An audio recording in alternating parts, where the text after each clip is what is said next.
nandyan, masaya. Minsan, hindi natin masyado pinapansin, pero eventually, di ba, pagka nagbago na ang takbo ng hangin, parang nakakamiss pala, no?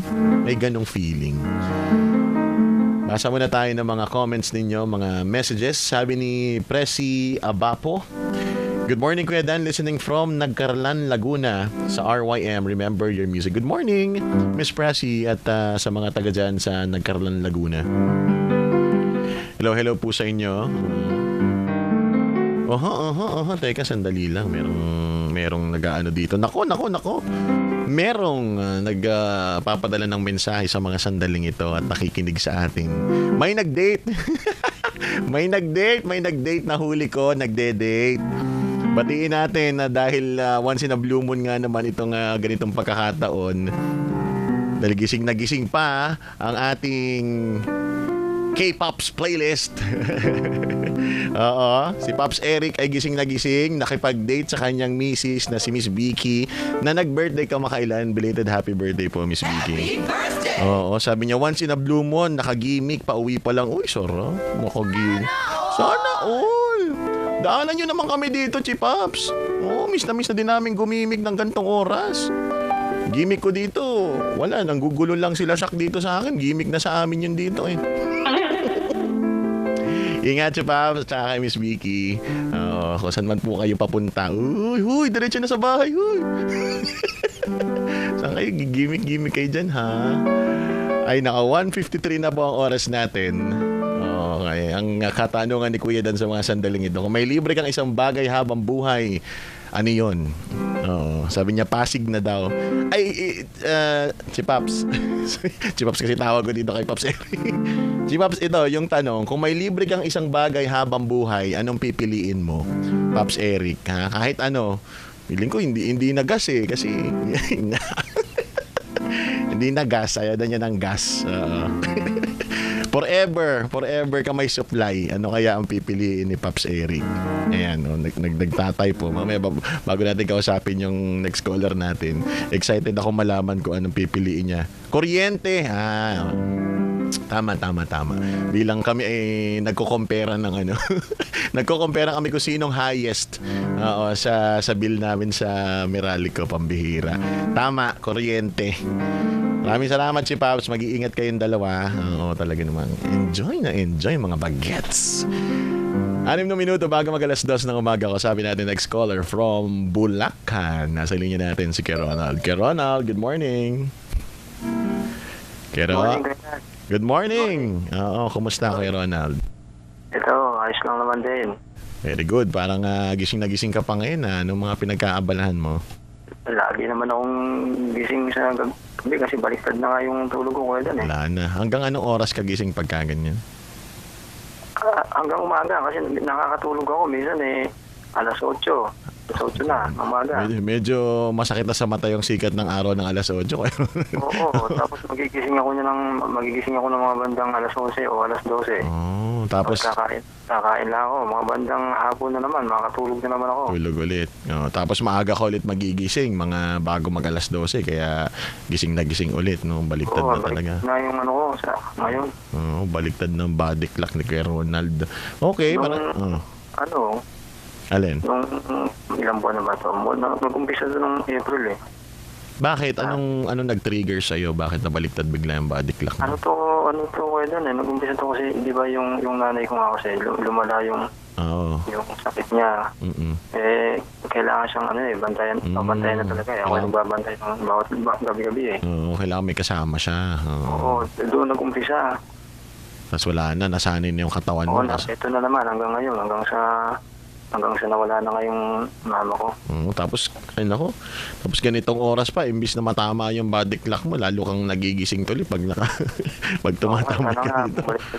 Oo, nako. Ay, di ba, dahan-dahan kay Ronald, wag lang biglaan. Malay mo naman eventually. Okay lang din naman kasi napapakinggan kita. Correct. Tsaka, siguro, hindi lang physically, di ba, emotionally, baka syempre ganitong oras may naiisip ka pa kasi nga, fresh pa yung pagkawala ng nanay mo. So, dahan-dahanin mo lang. Oo, babalik din to siguro. Correct, babalik. Pero habang hindi pa bumabalik, maraming salamat dahil lagi ka pang tumatawag dito at nagkipagkwentuhan sa programa natin. O ito Kuya Ro, ang... Bago ako sumagot kaya dyan sa topic, Ano yan? Kasi narinig ko si Kuya Eduardo, ang Cavite. Kahapon. Kapangalan pa siya ng papa ko kasi. Ano yung tungkol sa tuko? Ayan na naman yung tuko na yan. Kasi dito sa amin, Kuya Dan, dito sa likod ng namin, ng aparador, may tuko. Gaano nakatagal may tuko dyan sa likod ng aparador ninyo? Matagal na yan eh. Saka ang tuko, Kuya Dan, ano yan, ang ugali ng tuko. Pagka yung, pala sa isla, yung paggabi na sa hapon, ano yan, umahalik sa lupa yan eh. Bababa yan, nasa puno siya. Talaga? Kahalik sa lupa yan, saka katuloy, saka siya, bago siya uuuni na siya. Hindi ko alam yan. I-search ko nga yun. Bakit daw kaya humahalik siya muna sa lupa? Yun ata, parang may seremonya ata yung tuko eh. Ito, meron tayo ditong guest na tuko. Alamin natin kung bakit pero so talagang ano yan, di bale, yung mga ganyang bagay isi-search ko yan at alamin natin kung bakit nga ba humahalik sa lupa. Basta bago yung mag-alas 6, madilim. Hindi kasi baka ito haka-haka ko lang, baka naman syempre nagbo-vocalization muna siya, so kailangan ma-exercise muna siya, bababa muna siya, akit ulit, tapos tsaka mag-tuko. Yan. Medyo sa amin din sa Quezon, may tuko din kami nasa kisame namin. Sabi ko kay Kuya Eduardo, di ba, magaling magtago yung mga tuko, hindi mo talaga... nasa dito sa amin sa likod lang ng minsan sa likod ng bingjeng o sa likod ng pinto, meron eh. Di ba ano yan, di ba sabi nga tinatamaan daw ng kidlat yan? Sabi nga daw. Nung nakakita pa ako, inuhuli ko, pinapana ko nga eh. Ba't mo pinapana yung tuko? Ayaw mo nang may tuko sa paligid. Takot nga ako kasi sabi nga nila, tinatamaan daw ng kidlat eh, lalo na pag itong tagulan. Hinahabol daw ng kidlat. Inuhuli ko. Ayan. Ngayon, nandyan pa rin siya, sinasamahan ka pa rin. Hindi na ako naniniwalang tinatamaan ng kidlat. Hindi naman siguro totoo. Oo naman, tsaka lahat naman may posibilidad na matamaan ng kidlat, may tuko o wala. Oo, di ba? So, ingat. Usually, ang mga tinatamaan talaga ng kidlat ay may mga nasa bandang matataas na parte. No? So, yun talaga yun. Siguro yung tuko, kung sino man nagpauso no na tinatamaan daw ng kidlat, siguro naiingayan lang doon sa tuko kaya sinabi na baka tamaan ng kidlat. Ang kulay niya na medyo malaki ang ulo niya, tapos ang balat niya na di ba brown siya, may patsi-patsi yan na parang orange o pula ba yun? Tsaka madikit ang kamay niyan, di ba? Kaya nga... Kung nagapahan kaya ko na, ang lamig ng kamay niya eh. Hinahawakan mo dati nung nahuhuli ka? Oo, nahahawakan ko tiyatol. Nagagawa ko nga yan, naglaruan ko pa nga dati nung bata pa ako. So, ibig sabihin... Sa may bewang yan eh. Ibig sabihin, mali yung chismis about sa tuko, ano? Kasi sa amin, sabi daw, pag nadikitan ka daw ng tuko, hindi daw yun mawawala hanggat hindi ka kumakain na. Hindi totoo. Hindi totoo yun. Okay, mabuti naman. Ako, nagagapangan nga ako. Malamig lang talaga yung paa niya. Tsaka madikit lang talaga siguro. Kasi lizard di ba? Yung mga butik eh. Pero hindi naman ganun talaga kadikit. Hindi naman. Tsaka gamit nila yun para makakit ng mga pader-pader. Oo, kaya nga nakalakad, nakaano sila sa ano eh. Lapang eh. Parang Spider-Man. Narinig ko kasi yung tuko eh. Iwan ko dito kay Sir Eduardo. Nung isang araw pa sinasabi yung tuko nila. Sabi daw baka daw sound effects lang ng kapitbahay. Wala ka na siguro. Sabi ko, sino ba naman maglalagay ng sound effects para lang mapatunayan na may tuko dun sa paligid? Maraming tuko sa amin, sa mga puno, sa mga batuhan. Sa mga probinsya, talagang marami pa yan. Basta tuwing yung padilim na siya, yan, kapahapon, nandiyan nagtutuko-tuko na sila. Si Pat ng Mindoro, dami ding pinicturean nung isang araw, puro mga tuko din dun sa may paligid. Malaki ulo niyan eh. Well, ano naman yan eh, harmless naman din siguro para sa atin yung mga tuko. No? Siguro, yun nga lang. Pero nung 2010, nakakita pa ako nun. Meron ditong nag-ikot sa amin, naghahanap ng tuko.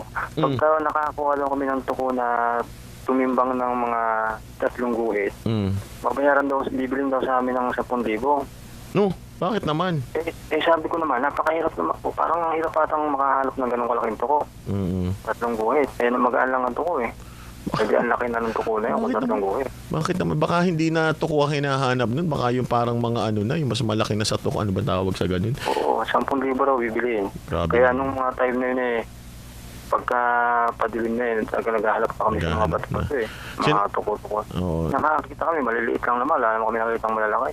Hindi, tsaka I think may sizes lang talaga yung mga toko. Ibang species na siguro yun, yung pag mas malaki pa dun sa toko. Kung halimbawa, titimbang ng 3 guhit, di halos kasi laki na pala ng bangus yun. Hindi ko alam kung paano tayo umabot sa ganitong usapan na toko na kasing laki ng bangus, ano? Pero 3 guhit daw eh, di ang laki noon. Oo, hindi, tsaka nakakatakot na yun pag 3 guhit na, di ba? Parang wala namang nakakuha sa amin. Toko Pro Max. Hindi mo 10,000, kaya nagdaming interesado. Oo. Ito, sinerch ko bilang siguro kasi ang daming mga misinformation tungkol sa mga toko di ba? Dati pa sabi mo tinatamaan ng kilala. Sinerch ko, ang tanging disadvantage lang daw kapag may toko ka sa paligid, maingay kasi nga tumutuko. So, para ho dun sa mga may mga toko sa bahay nila diyan, hayaan niyo na lang, wag niyo nang kung anong gawin kasi gusto rin niya mabuhay. Kaya ako talaga inuuli noon yung kasi para ako talaga tinatamaan ng kidlat. O yan, na ano na natin yung misinformation na yan. Hindi naman siguro.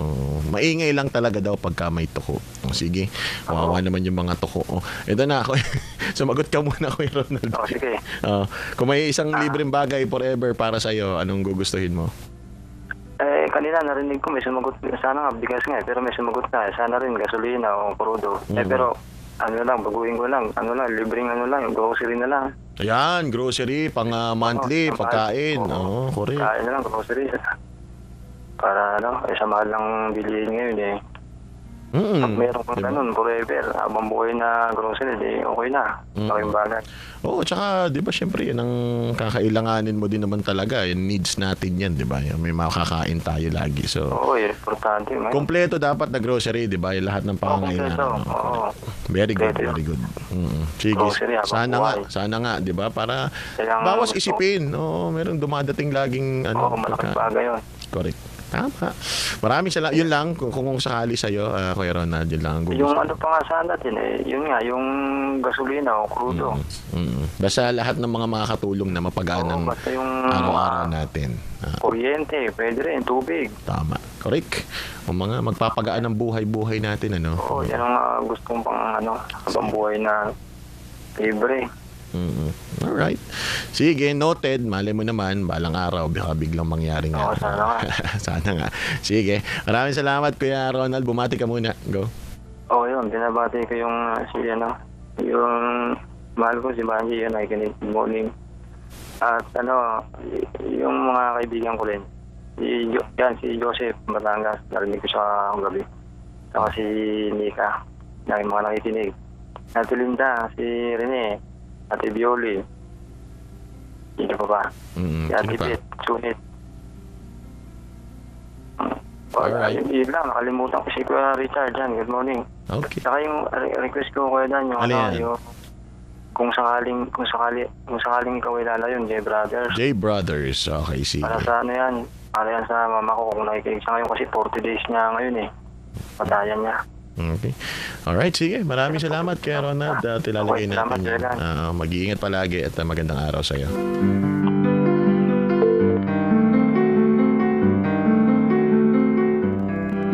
Oras po natin, 2:04. Nakausap natin si Kuya Ronald ng Bulacan.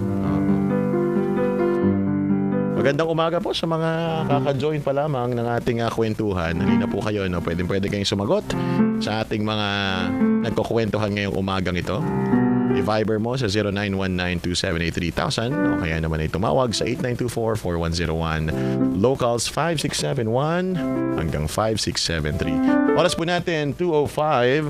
DZMM Numero 1 sa aksyon. Isang sunog po ang sumiklab sa isang residential area sa barangay San Dionisio, Parañaque City, ganap na 12:57 ngayong madaling araw. Itinas na sa ikatlong alarma ang sunog.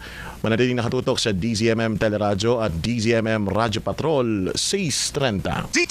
DZMM Numero 1 sa aksyon. DZMM Radyo Patrol 630. Napapalitan ng lingkod saan man sa buong mundo. DZMM Radyo Patrol 630. Tapat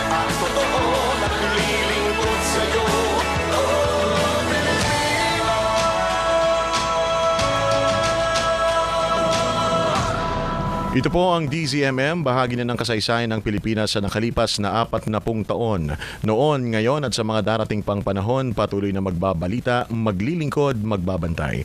Kasapi ng KBP, kapisanan ng mga broadcaster ng Pilipinas. Ang oras, 6 na minuto makalipas ang 2:00 ng umaga.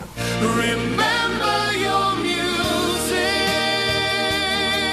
harana ng gunita at puso.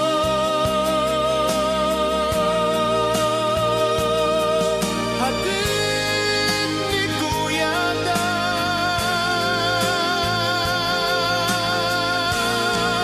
Remember your music. Remember your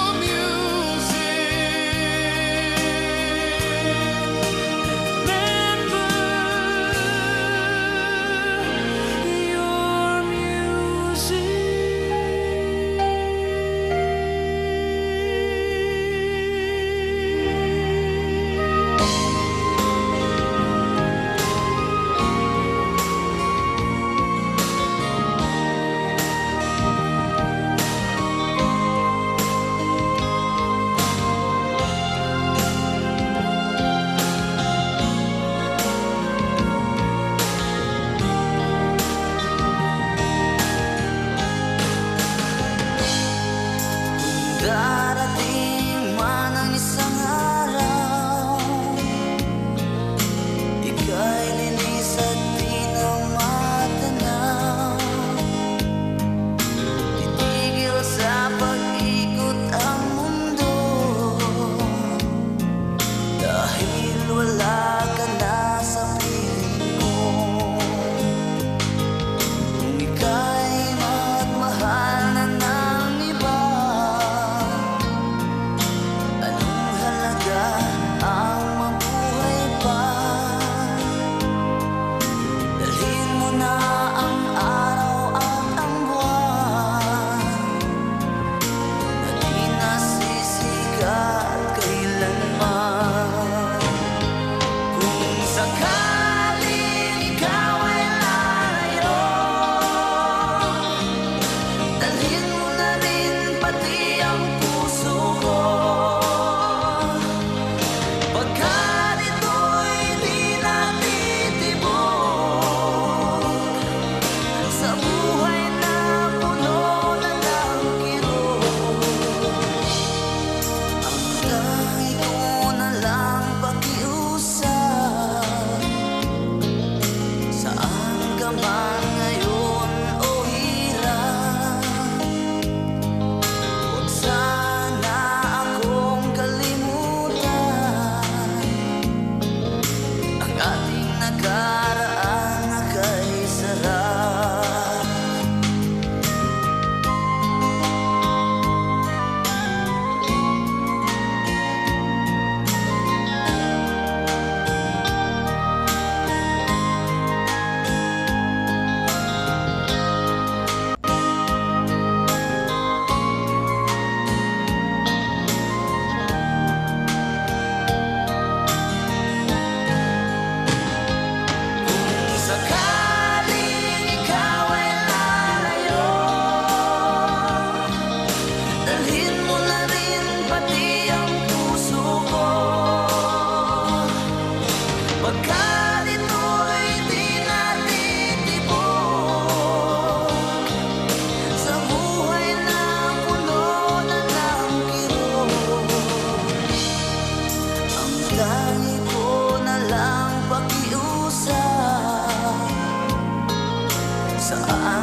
A decade to remember.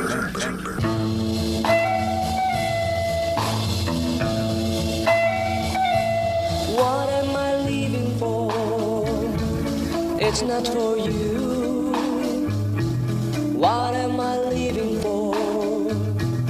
It's not for you. What am I leaving for? It's not for you. Baby, nobody else will do. What am I longing for? It's lonely night to feel your lips to mine, to hold me tight. You'll be the only one my whole life through. Baby, nobody else will do. I want you close to me, that's all I know, yeah. I want you all the time because I love you so. Why, what am I leaving for? It's not for you. What am I living for? It's not for you. What am I living for? It's not for you. Baby, nobody else will do.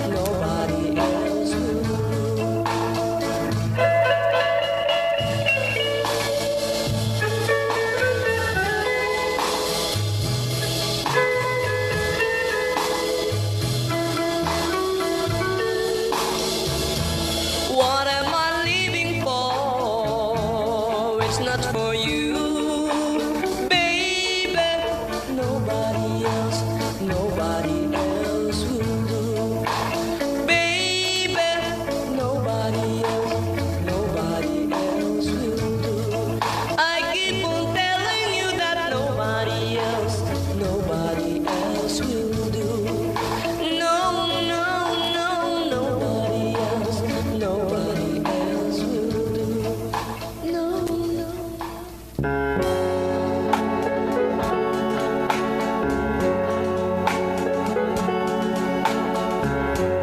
My pledge of love cannot be broken.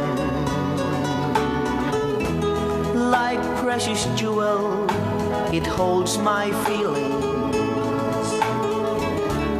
The cords that binds our hearts together, the only witness to our pleasant dreams. My pledge of love cannot be broken, and I believe it's there with you forever. If I must die to lose the love you gain, again I'll come to life and pledge my love again. That couldn't take you away from me, 'cause I'll take your love with me. Promise me that you will be true to me eternally. My pledge of love cannot be broken, and I believe it's there with you forever.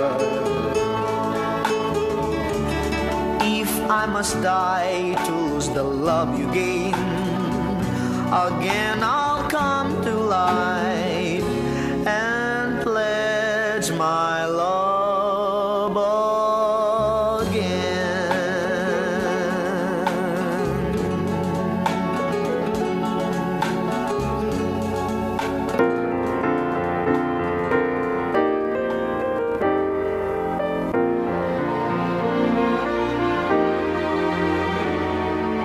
Please don't ask me what am I thinking.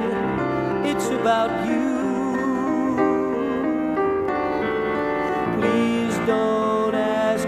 I never can see you, what can I do? My first impulse is to run to your side.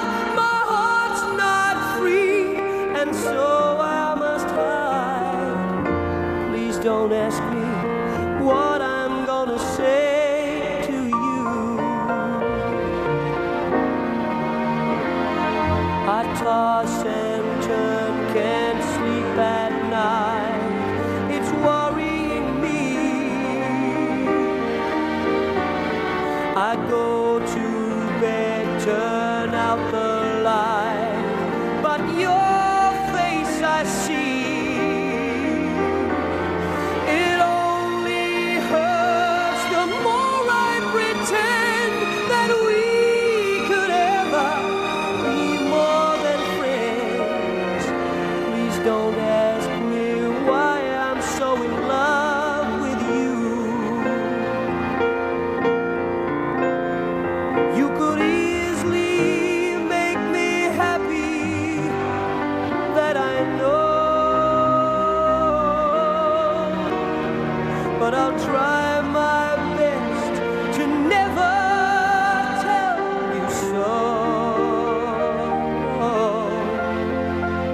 I will sing to you my love songs and pretend, and I'll keep the secret right down to the end. Please don't ask me why I'm not talking. I just can't explain. And please don't ask me why I go walking out in the rain. I could not live the life it would take to have you near, would be a mistake. Please don't ask me why I'm still in love with you.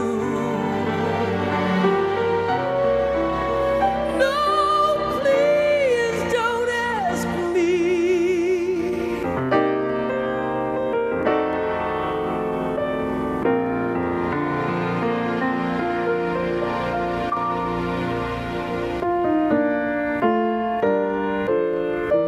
Mga awiting masarap balik-balikan. Balik-balikan. Remember your music. Remember your music. Kasama si Kuya Dan.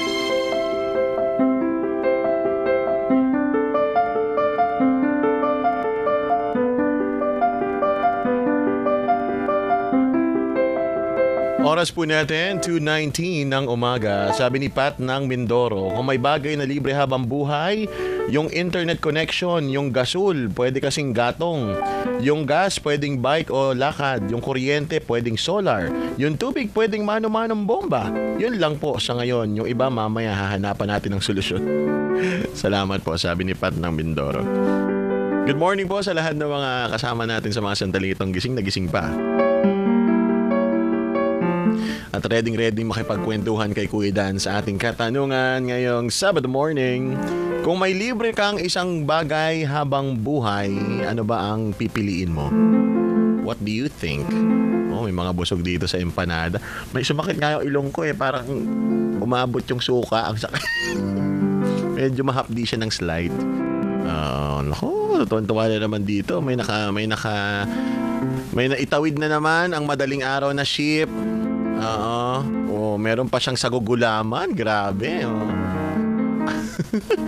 Meron pumasok, ang expenses zero. Oo, may kape, may sagugulaman, libre lahat. Ano to? Sabi dito, kung may libre ka isang bagay habang buhay, anong pipiliin mo? Si Sak, pinipili niya yung mga tao para mailibre siya. Nep.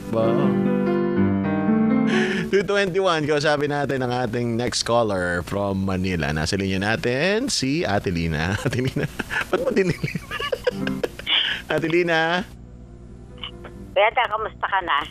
Eto, kakakain lang namin ng Ilocos Empanada. Sarap. Nag-midnights na kami dito. Kuya Dong. Medyo ang tapang lang ng suka, sakit sa ilong, pero ang sarap, Ate Lina. Oo. Syempre, Ilocos yan eh. Ano ka ba naman, Kuya Dan? Matapang sa ilong? Ilocos yan.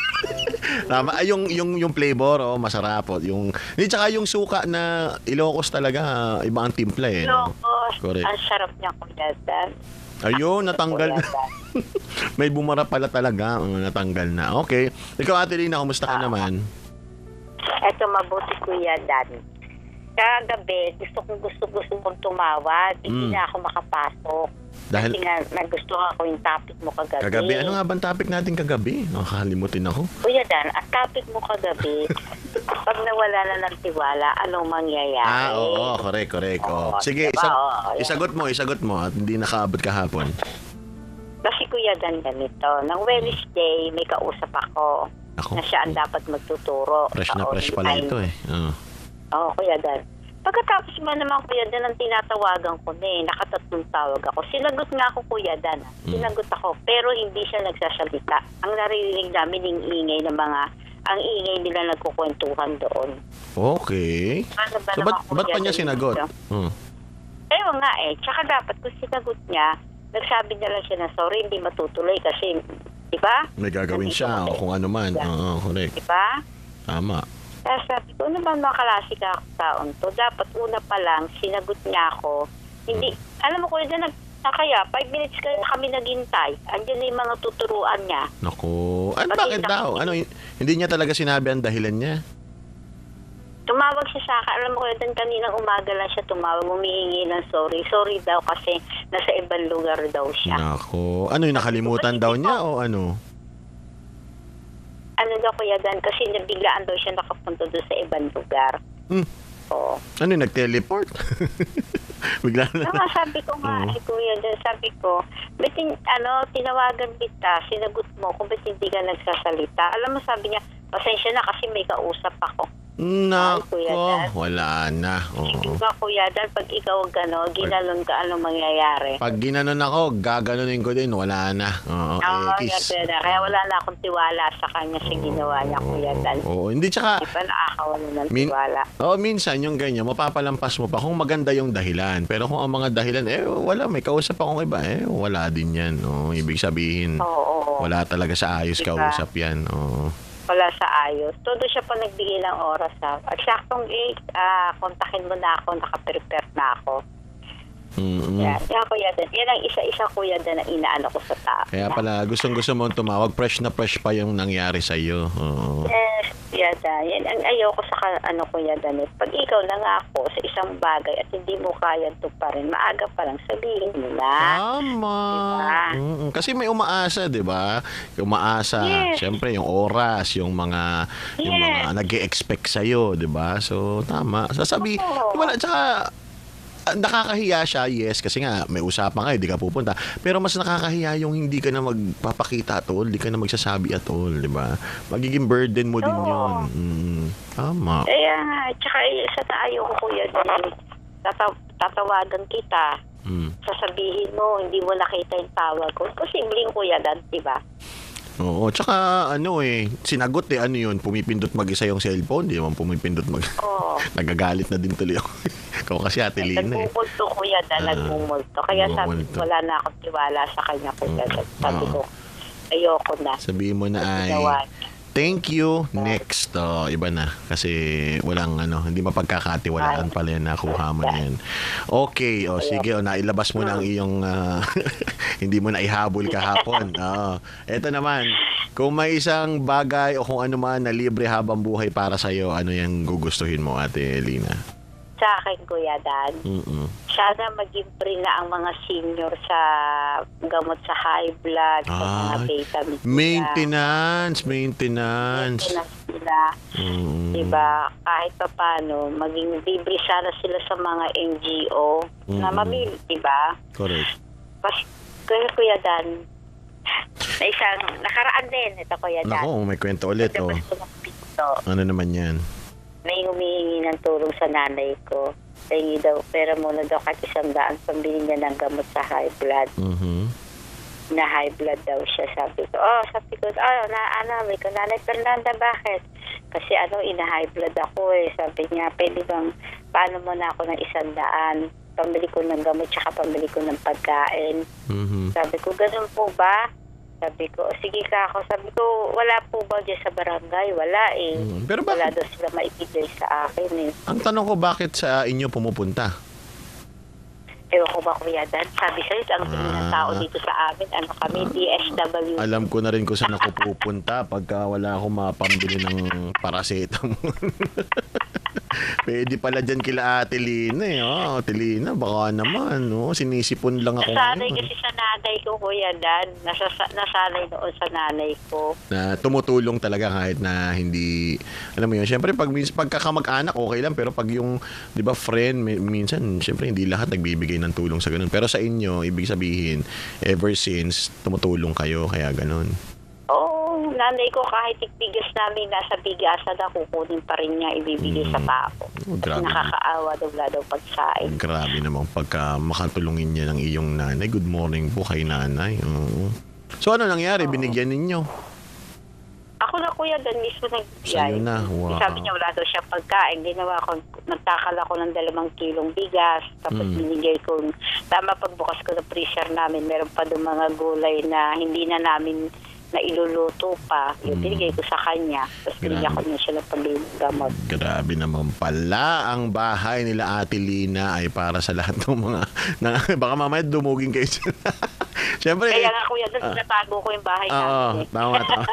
Tama, itago mo muna. Pero, hindi, okay lang yun. Hanggat na, sabi ko nga, ako naman ang ano ko lang dyan, basta meron kang kayang ibigay paunti-unti, why not naman, di ba? Hindi naman kailangang malakihan kagad. Tama. Diba? Mabuhay kayo Kasi, ni nanay. Pag tumutulong ka, Kuya Dan, para bang nakakagaang ng loob. Tsaka nakakagaang sa buhay. At saka, sabi nga nila, di ba, pagka ganyang tumutulong ka ng bukal talaga sa iyong loob, bumabalik yan ng doble, triple. Kaya huwag kang matatakot. Huwag kang mangangamba. Tama. Oo. Tsaka, Kuya Dan, may sagot ako sa tuko. Yung tuko na yan, Kuya Dan. Hindi mamatay-matay yung tuko natin. Ano? Ano yun?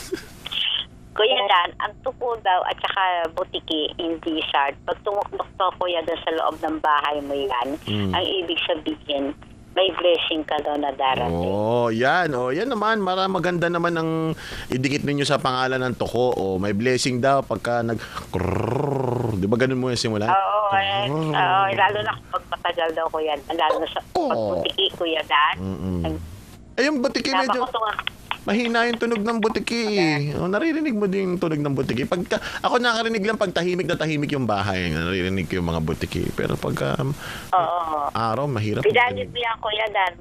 Mga ilang araw yan, may darating kang blessing, o may darating na magandang balita, o may darating kang bisita. Ayan ha. Sino ba si Sir Eduardo ha? Huwag ka nang naghahanap ng mga toko at si Kuya Ronald. Blessing daw. O pag nakarinig kayo, ay nako, sinasabi ko na may blessing ng darating. Ayan. Para maganda naman yung mailagay sa pangalan ng toko. Kasi pagka toko sabihin, nako, ano yan, malas yan, ganyan. Hindi, Kuya Dan. Kasi noon pa, yan, naano na sa amin yan. Yan ang inano sa amin ng mga matatanda. Huwag yung sasaktan ng mga yan kasi yan nagdadala sa inyo ng blessing. Para gumanda naman ng pangalan ng toko. Kasi lagi na lang eh. Pero ang pumapangit lang yan toko pagka yung tao na inuugali yung ugali ng toko, yung kapit toko, yung gano'n. Yan. Doon pumapangit. Kaya tignan natin kaya sa Monday, Kuya Dan, tignan natin yung tuko kung mananatili pa rin sa kinakapitan. Yung sinasabi Saka ko. Kuya Dan, nag-high blood ako doon sa sinabi tungkol sa media. Nako. Oo, di ba? Kung ako lang makukulang, Kuya Dan, pinakukulangin ko siya, manda siya. Easy. Salamat hindi ako makukulang.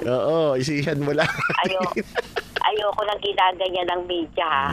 Ay, diba? ako. Grabe, sa inyo na nga nanggagaling yung katotohanan. Pagkatapos gaganyanin kayo. Sabi nga ni Rica Lasso, meron palang bayan. Nasaan kaya para makapila kami? Susunod daw kay Rica. Mahirap pa din Sobra eh. siya, Oh. Kuya Dan. Grabe. Wala lang siyang masabi, Kuya Dan. Wala lang siyang masabi. Ay, nako, sinabi mo Yun pa. lang yun. Sinabi mo Huwag niyo pa. lang uulitin yan, Kuya Dan. Huwag niyo lang uulitin yan. Yung ganyang pananalita. At talagang hahanap ako ng 4 na mangkukulam, Kuya Yan, Dan. lagot. Wala nakikita ko lahat sa kanya. Lagot kayo. Yung sinasabi ko sa inyo, yung ginigigil niyo si Ate Lina. From tuko to gigil si Ate Lina. Sige, maraming salamat sa Ate Lina. Bumati ka muna. Go ahead. Kaya Dan, binabati ko yung isa sa mga mababait naming kaibigan, si Kuya Jobet. Kaya kay Jobet at ang kanyang wife, si Ate Linda. Ate Linda, napakinggan kita na isang gabi. Ate Linda, by faith sa Panginoon. Marami kang gagamitin ng Panginoon pa sa'yo para tulungan ka. Tapos Kuya Dan, pinabati ko rin si Ate Marie, si Ate Malu, si Susan ng Las Piñas, si maganda kong tita, si Ate Lisa at ang kanyang mga anak, si Armando, si Richard, si Brian, and si Crisandra. And then Kuya Dan, binabati ko rin siyempre si Edwin at si mga kasama ko kanina, si Romel, si Rodelio, si Roldan at si Joselito. At siyempre huling-huli sa lahat ang aking mahal na habang buhay, Kuya Dan. Yeah. Unlimited. Yan. Yeah. Yan. Maraming thank you, Ate Lina. Song request mo, ano bang Love story, Kuya Dan. Love Story ni Andy Williams. Okay. Salamat, Ate Lina, at magandang umaga sa iyo dyan sa Thank you, Manila. Kuya Dan. Huwag kayo mag-alala kayo, media. Huwag kayo Yeah. mag-alala. May Yeah. 4 akong kaibigan namang kukulang. Pag-iigan din kayo. Oy, sihan mo lang. Huwag mo nang gambalain yung mga nananahimik. Salamat, Ate Lina.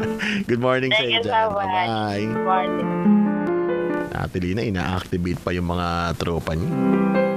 Kasi naman, kung ano sinasabi sa press con, ay nako. 2:33 po ang oras natin. Marami pa tayong kwentuhan at tugtugan sa pagbabalik yan ng Remember Your Music. Remember Your Music sa DZMM.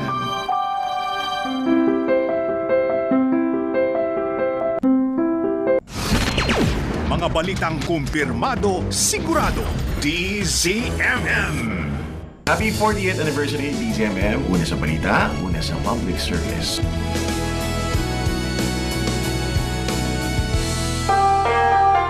Ako si Ben Santos, designer, pattern maker dito sa Craftic.